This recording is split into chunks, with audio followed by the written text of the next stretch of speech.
Shalom saudara-saudara, selamat berjumpa di pagi ini melalui Renungan Harian Toraya, edisi Jumat 7 Mei 2021. Salam sejahtera bagi kamu sekalian, kasih karunia Tuhan Yesus Kristus memenuhi saudara-saudara. Mari siapkan hati untuk menyatu mendengarkan layanan firman Tuhan. Pagi ini kita akan membaca Kisah Para Rasul 10 ayat 34 sampai 46. Sebelum membaca firman, mari kita berdoa.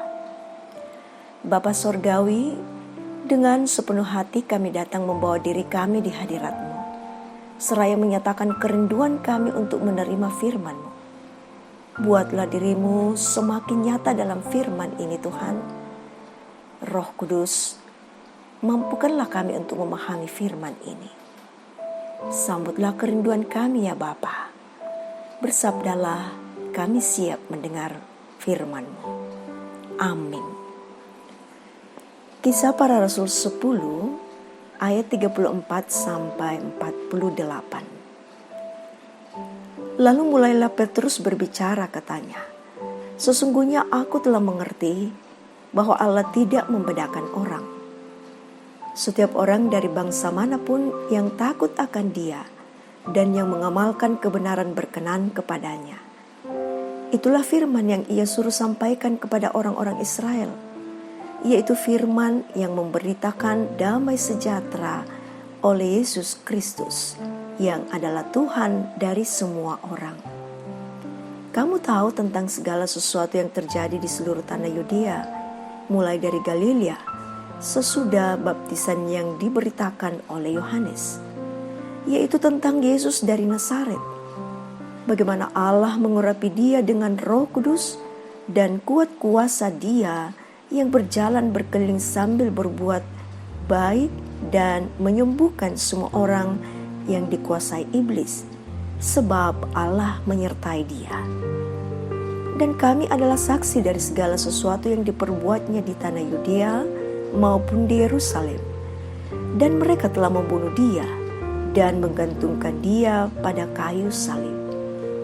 Yesus itu telah dibangkitkan Allah pada hari yang ketiga, dan Allah berkenan bahwa Ia menampakkan diri, bukan kepada seluruh bangsa, tetapi kepada saksi-saksi yang sebelumnya telah ditunjuk oleh Allah, yaitu kepada kami yang telah makan dan minum bersama-sama dengan Dia setelah Ia bangkit dari antara orang mati.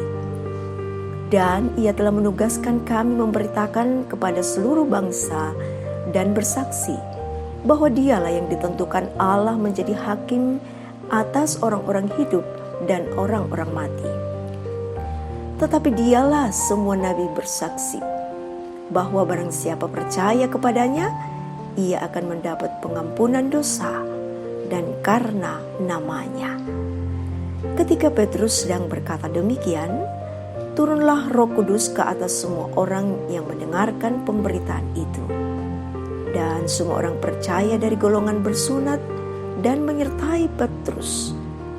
Mereka tercengang-cengang karena melihat bahwa karunia Roh Kudus dicurahkan ke atas bangsa-bangsa lain juga. Sebab mereka mendengar orang-orang itu berkata-kata dalam bahasa roh dan memuliakan Allah. Lalu kata Petrus, "Bolehkah orang mencegah untuk membaptis orang-orang ini dengan air, sedangkan mereka telah menerima Roh Kudus sama seperti kita?" Lalu ia menyuruh mereka dibaptis dalam nama Yesus Kristus. Kemudian mereka meminta Petrus supaya ia tinggal beberapa hari lagi bersama-sama dengan mereka. Demikian firman Tuhan. Amin. Allah mengasihi semua orang. Itulah tema kita pada saat ini. Saudara, perbedaan kadangkala membuat seseorang atau sekelompok orang sulit menerima orang lain. Karena perbedaan dianggap sebagai hal yang dapat mengganggu, bahkan hal yang tidak bisa disatukan. Namun pada sisi lain, ada yang memahami bahwa perbedaan akan membuat hal semakin indah jika kita bisa hidup saling menerima dalam perbedaan. Cornelius adalah seorang non-Yahudi, sedangkan Petrus adalah orang Yahudi. Ada larangan bagi orang Yahudi untuk bergaul dengan non-Yahudi. Namun Petrus menyadari bahwa semua orang sama di hadapan Allah. Perkataan Petrus kepada Cornelius dengan tegas menyatakan bahwa Allah berkenan atas setiap orang dari bangsa manapun yang datang kepadanya dengan tulus. Berkenan Allah atas semua orang terletak dari diri Yesus Kristus. Yesus datang ke dalam dunia mengerjakan keselamatan agar manusia berkenan kepada Allah. Melalui kematiannya dan kebangkitannya, Yesus telah menyediakan jalan keselamatan untuk semua orang, untuk semua bangsa yang percaya dan mempercayakan diri kepadanya. Petrus menerima Cornelius sebagai orang yang dikasihi Allah, dan Petrus menyadari bahwa panggilannya mengikut Yesus adalah untuk memberitakan keselamatan itu. Saudara-saudara yang diberkati Tuhan, Allah mengasihi semua orang.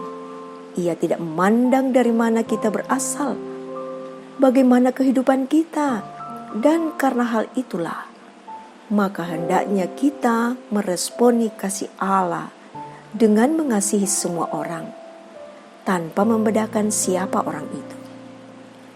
Sebab semua orang berharga di mata Tuhan. Karena itu saudara-saudara, tetaplah saling menghargai satu dengan yang lain dalam kasih Tuhan kita. Amin. Mari saudara, kita satukan hati menaikkan doa di hadapan Tuhan. Mari kita berdoa. Tuhan, sungguh kasih-Mu tiada terbatas, tidak dibatasi oleh ruang dan waktu, tidak pula dibatasi oleh suku, bangsa, bahkan apapun dalam kehidupan ini.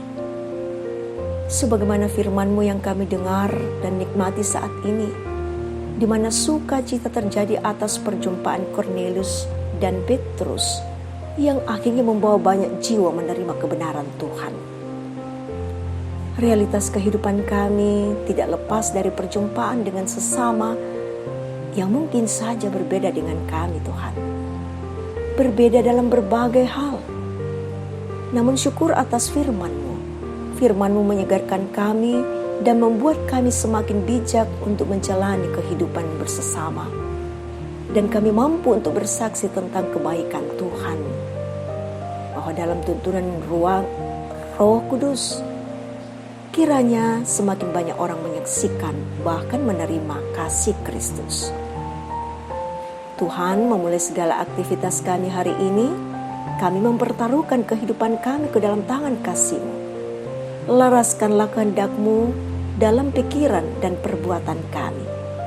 Sehingga pekerjaan, pelayanan, pendidikan, usaha, serta profesi kami